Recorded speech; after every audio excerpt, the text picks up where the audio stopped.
I want to get clear from the very beginnings. We talk about family.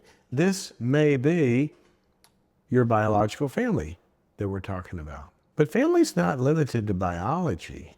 In fact, one of my favorite passages in the Bible, they told Jesus when they, your mother, your brothers, your sister, they're waiting on you. And he said, who are my mother and brother and sisters? Those who do the desires of God. In other words, who I'm going to call my family are the people who actually walk in a certain way and provide for me. Another time in the Psalms, David said there's certain kinds of people. They were the ones he was going to dwell with. So I want to start by saying, look, family was designed to provide certain things for us, to develop certain things in us, and to be a place where certain things could, on an ongoing basis, continue to happen for us, and we do these for others. So a family is all of those things. Doesn't have to be biology. If you're single, for example, I would hope you've got some, like, my daughter's my oldest daughter calls her little group of friends that they've had since high school, and now they're in their 20s. They still get together. You know what they call it? Their squad. That's their family because they're all single. But they have this squad, and when they need to go home to their family, that squad is the place where they hang out. So that's what we need. We need it to flourish, whether you're single or married or left your biological family and grown up and created another one, whatever it is. What we're talking about is a group that's cohesive, okay, that provides certain things. I'm going to focus on a few things. The very first thing that we get from a family, if you just take the biological family, when a baby is born, they're not born usually, hopefully, so bad when they are born without a family or somebody. They're not born in a warehouse somewhere. They're born into this group that welcomes them and provides the very first thing we need, and hopefully will provide that for a long time, and that's a sense of connectedness. Number one, your family is your safe place. It's the group of people with whom you feel safe. You're not in danger. You're not going to get hurt.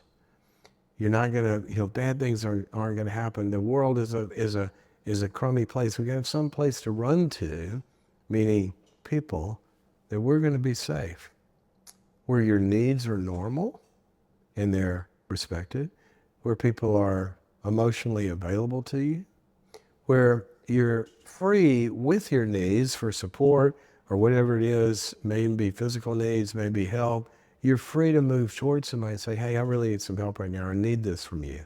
Where you're not in the need-fear dilemma, where the more you need, the more you're afraid to ask because there's more risk, and then you don't get your needs met, then you have more fear. It's a never-ending cycle. Our family is a place where our needs should be welcome, and we should be free to move towards it. It's also the group that should notice when you're not connected. We all have down days. Somebody should be seeing that. Horrible things happen sometimes when somebody's allowed to kind of drift off and isolate, and nobody goes and inquires upon them. Terrible things can happen. We need people around us that are kind of like a thermostat, and they notice, you don't seem like yourself. What's going on? I was thinking about you. When I saw you at lunch or the party or whatever, something's going on. See, we need people to reel us back in. That's what a family does. And also to realize there's different kinds of connections.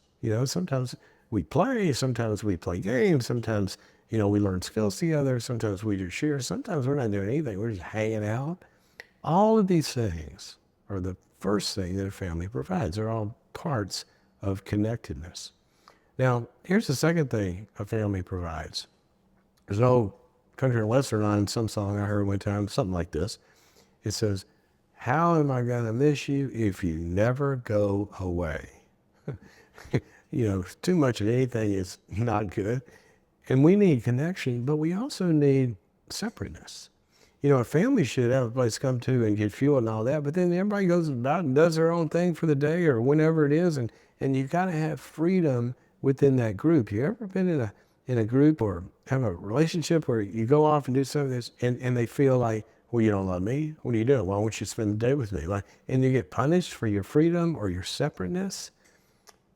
That's not a good family. Families have connection and they have autonomy and they celebrate each other's separateness. You go, what? You're going to do that? That's so awesome. Instead of, how could you do that to me?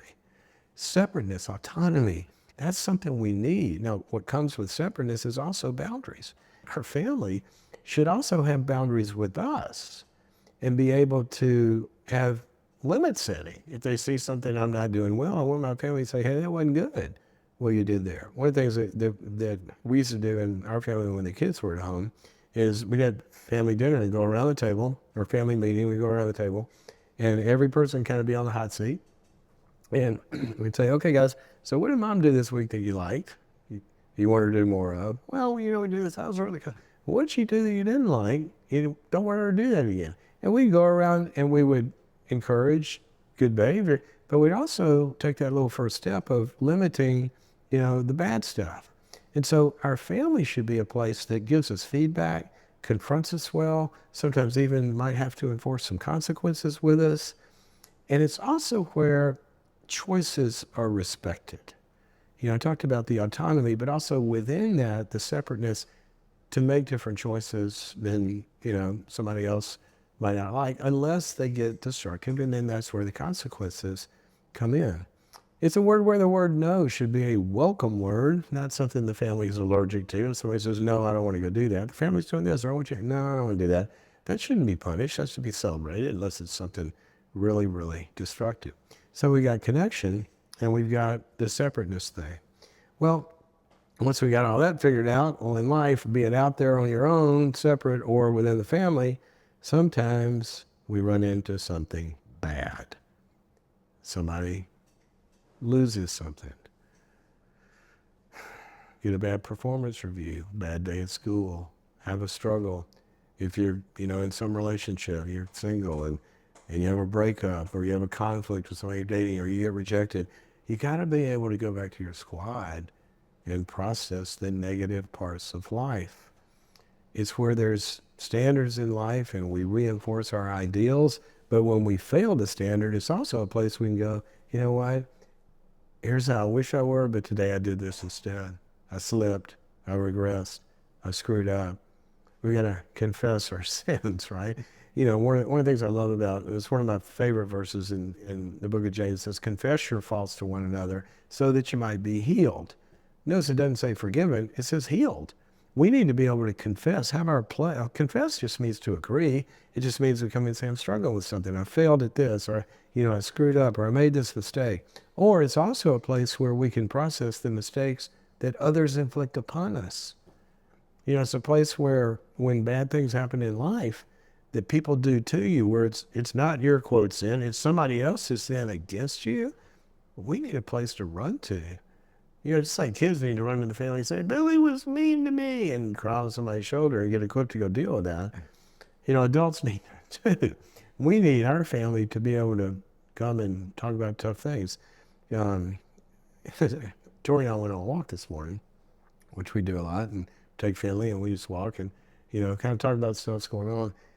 She was asking about some stuff. And I said, this is not a fun time. And I listed like 7 or 8 big areas of problems that I'm having to deal with right now that are pains in the you-know-what. And I was walking along going, this is taking a while. And I'm unpacking this stuff. And wouldn't it be nice to be out here looking at the flowers? Yeah, well, that's a different walk because today I had to remind myself, research shows that if you talk about these things, they're not going to live in your head. It's actually going to make you better. So I made myself do that. So anyway, we need that in our squad. We need it in our families. And we need it to be able to not only heal, but to get better. We can't get better without confessing what's wrong or talking about what's wrong or sharing what's wrong. It's a place where we grow. So we got connection, we got separateness, we got a place where we process the bad. Well, you know what else a family does? Families equip people. When a kid comes into a family, they start out a little person in this big person's world, and they're one up and one down, and they have to learn all this stuff. But as skills are developing, what do? They become an equal adult where they're able to go out and accomplish things. One of the things we need in a family is our squad we need for that squad to be challenging us and encouraging us in sometimes the careers we've chosen, sometimes in building skills, sometimes in going back and taking a course, sometimes in taking a workshop, sometimes in, whatever it is. In other words, families grow us up, and growing up always means maturing more and getting better. And sometimes it's even involved in figuring out your values. Adults don't just inherit values, they choose values. And our squad ought to be encouraging us to not only know what our values are and choose those, but also to live up to them, because that's part of the equipping process. And whatever family you're in, you know what a family is supposed to do? You ready for this one? It's supposed to empower you to become an equal adult with the family you had before the one you've got now. You know what that means? Families equip people to be adults and not be an adult who's still being controlled by your other family of origin. You follow me here? If you're an adult, grandma and grandpa shouldn't be still making all your choices and judging you and all that. This family should have its own creation of adults. Your squad should be able to help you become an adult that doesn't need the approval of parent figures. That's what family does for us. Now with kids, it takes, about 18 years to get there. But in our, supportive families, our friendships, the close ones, the circles, they should be helping us become adults that still not be controlled by the generation before. We respect them, we honor them, we take advice from them, but you've got to make your own adult choices and shouldn't be walking around being judged by the generation before. Families create a new generation. So, why family? It's the design of how we're created. It's the design of how we get what we need. So it's a good thing to know if we're going to get what we need, we've got to think about what it is we need. We need connection, we need separateness, we need to be able to process bad stuff, and we need to grow up.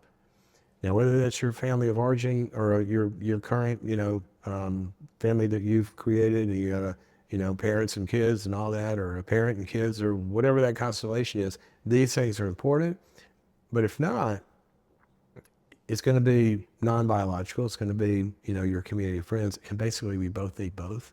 Like even, we have our immediate family, right? But gosh, our family of close friends, that helps make us a better immediate family. So go look at these things, see if they're present. If they're not, work on getting them. It's a good thing.